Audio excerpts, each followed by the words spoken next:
Hello and welcome back to another episode of KSP POV, where we play Kerbal Space Program in first person. Today we are planning on starting our next crewed mission to the Mun.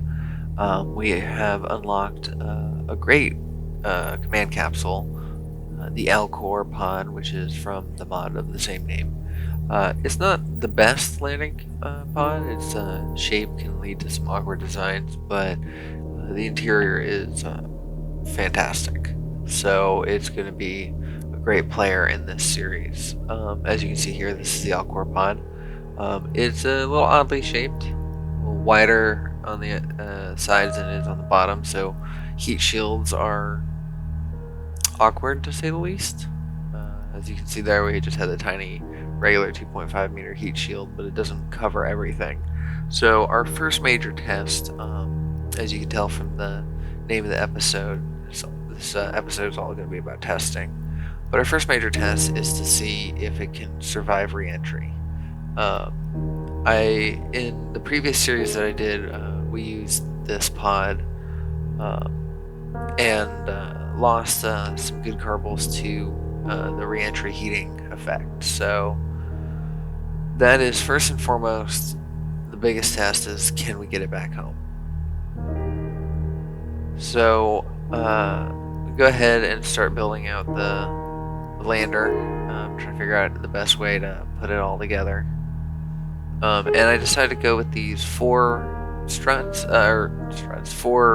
boosters on each side, and large landing gears to keep it stable, because it was already starting to get a little tall, so I had to worry about stabilizing it. But yeah, so first we're going to do our first test. I lower the amount of fuel in it to just utilize what would become the last of the stage. I didn't want to, I didn't think that I would have very much fuel by the time I got back, so I wanted to just see if I could get into a return trajectory just with the small amount of fuel that I had there. So that way, if I have anything more than that, then I know that I'll be safe coming home. So with simulations, we're going to do those in the EVA view, the third person view, just because we want to see how the forces affect our craft, but also I kind of want to wait to show you the interior of this until we're ready to do our mission, and that will be a little bit later in the episode. But yeah, right here all we're doing is testing. So I start to spin it a little bit to dissipate some of the heat, but it doesn't matter, it still ends up blowing up. So I come back here and I have to rethink the radiators, which is going to end up making me rethink that design, because these are where those fuel tanks were going to go. So I go for this design to kind of cover more of the side and hopefully dissipate the heat almost aerodynamically off the edges. So I hit the descent button and my action group goes, all the radiators are turned on and the solar panels are stowed away. And then suddenly, when we come back into regular time speed, we get this weird shadow that passes over us. Some part of our craft. I'm looking around trying to find it, but I can't see it. But it was nice and eerie. I enjoy this.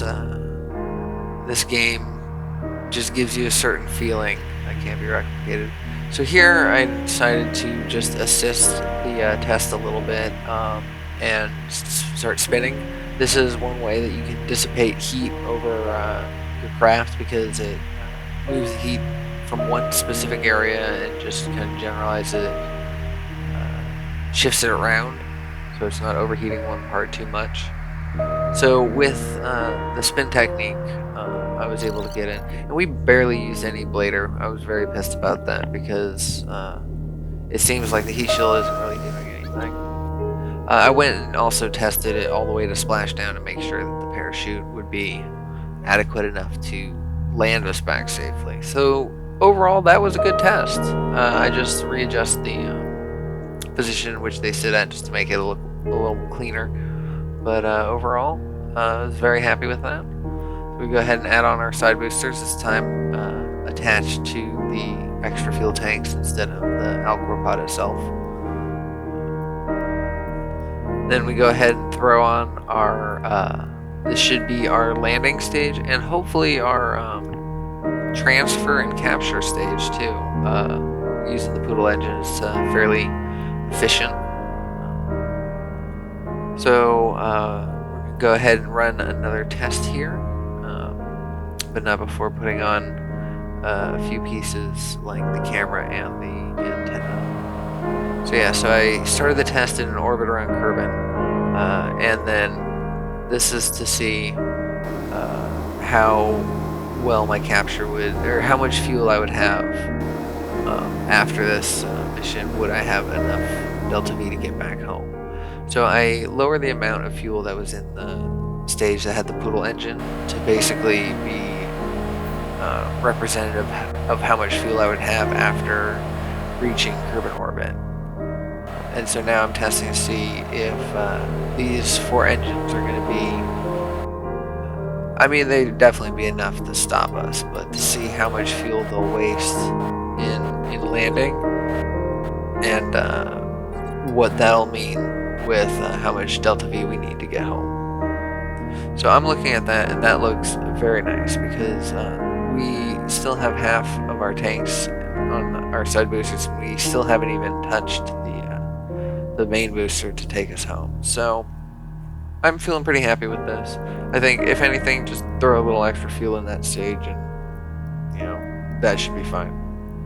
And I go ahead and stop testing, and I go to the lifter stage, building this, very confident in its design. I throw on some parachutes onto the side boosters to potentially collect some funds back from that, and I also decide to throw on some extra life support just to extend their total max time on this mission just a little bit.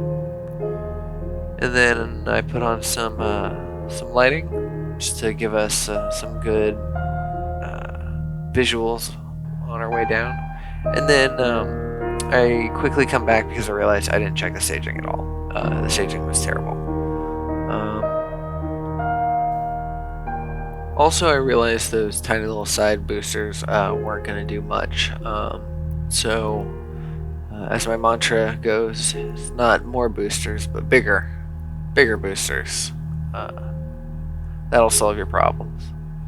So we go ahead and we switch here, and we pay attention and change the flight suits, but we don't pay attention, and we bring 2 scientists with us.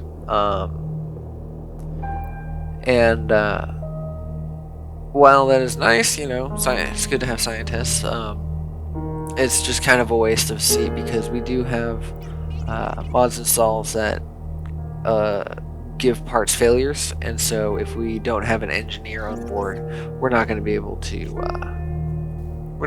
fix that. So it's not great, but I haven't noticed yet, so everything is fine. I'm just going through my pre-flight checklist. And I go into more detail over what all these screens are in one of my previous videos, in the IV rescue to the mud and IVA landing on Mid-Miss. I believe we use this pod as well. So I'm not going to go over it too much. The scientist pests the picture of Belka and Strelka for good luck, and we get ourselves ready to go.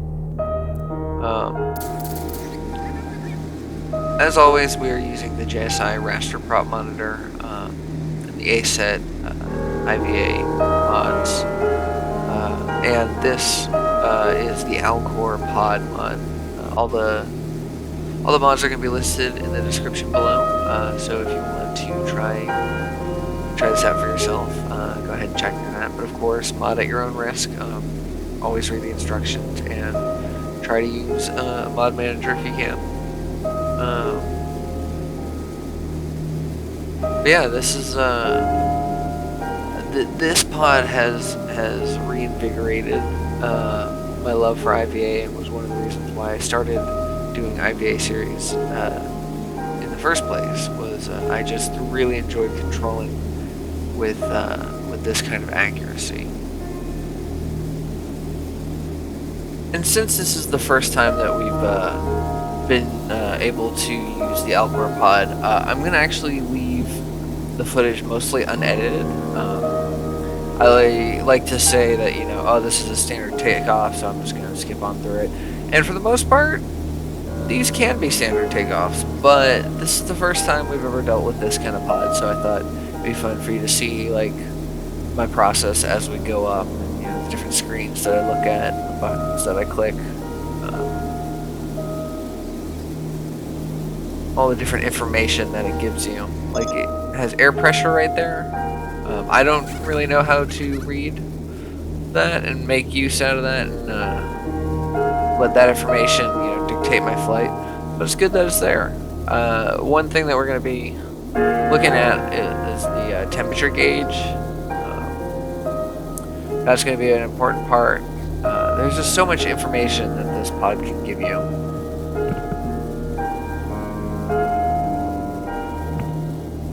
Yep. So we're coming up. We have lifting our apoapsis up, but we're not very high in the atmosphere. That's one problem with having pilot engines, is they have so much oomph that sometimes your apoapsis gets high before your actual altitude gets high, and the problem with that is it forces you to shut off your engine because you don't want to get your altitude too high. You're trying not to, you know, rocket off into space too far. But then the aero forces are still so much that you end up losing control of the rocket and start flipping over because you don't have any thrust to keep you propelled in the same direction. So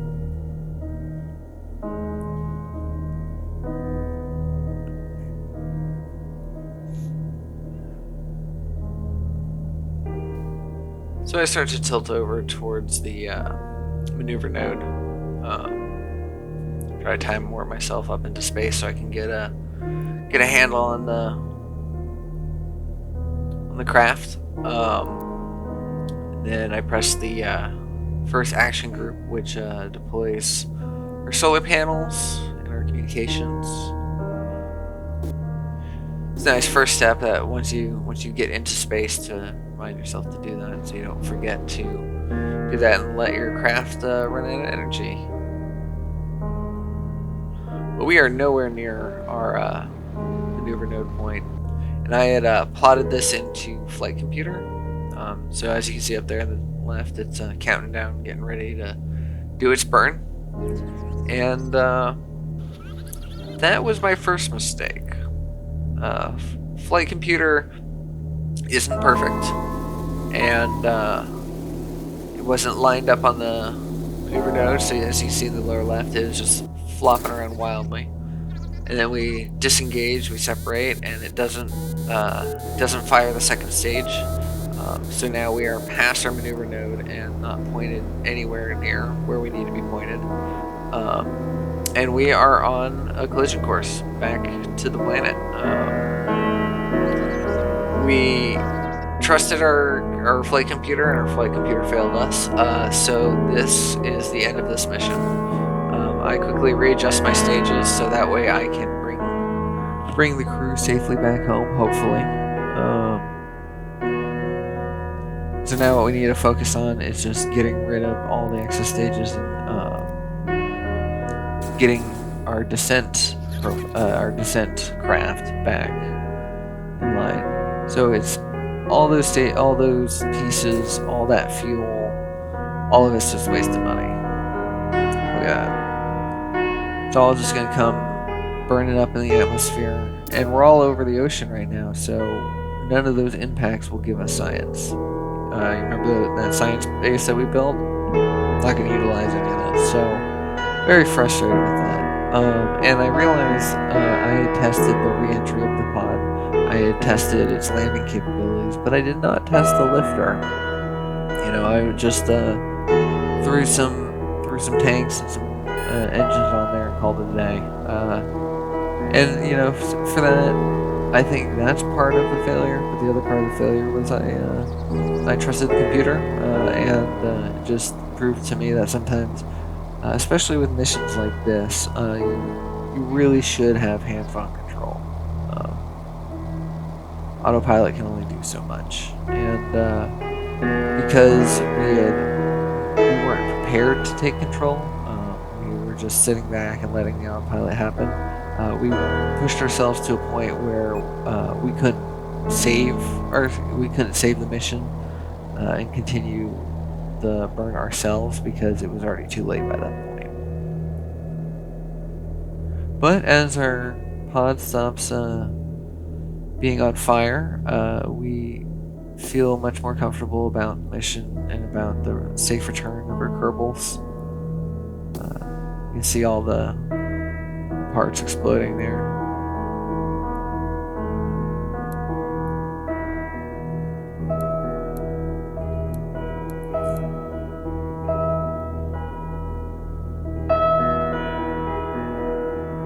So now we're just gonna time warp our way back down to the surface.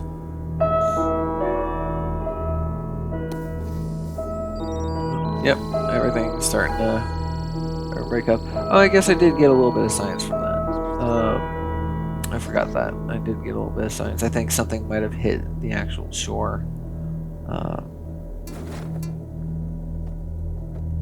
And here we are with our... We've never used this parachute before, but I like it because it has 3 parachutes that come out. It's so big, but it works on a craft of this size. But I do enjoy myself a nice 2.5 meter craft. And there we have it. We have safely touched down, even though we wasted all that money, all those resources. But we learned. We did some testing, and we now know what is necessary to get our Kerbals to the mud in this ALCOR pod. So yeah, so for now, that's probably where I'm going to leave it. In the next episode, we are going to take all the stuff that we learned in this episode, all that rigorous testing that we did, and we are going to apply it to an actual mission. No more simulations, no more guesswork. We're going to get it done. And since I just want to hop straight into the mission in the next episode, I'll show you what I ended up changing. We threw on these container pods, and we decided we are going to build a little base on the mud, just like we did here in the Kerbal episodes with the seismographer and everything, and a goo container experiment that we just unlocked. We go ahead and take out that second scientist and put in an engineer. And we throw some cameras onto the pods, and then we launch it. And then we forget that, you know what, maybe more boosters and bigger boosters could be the answer. So we created this this monstrosity. Naming it the Falcon 3, and hopefully this will be the one that takes us. So stay tuned for the next episode to catch that one. Anyways, this is where I will leave you. Thank you so much for watching. If you liked it, please consider giving me a like, and I will see you all in the next one. Take care.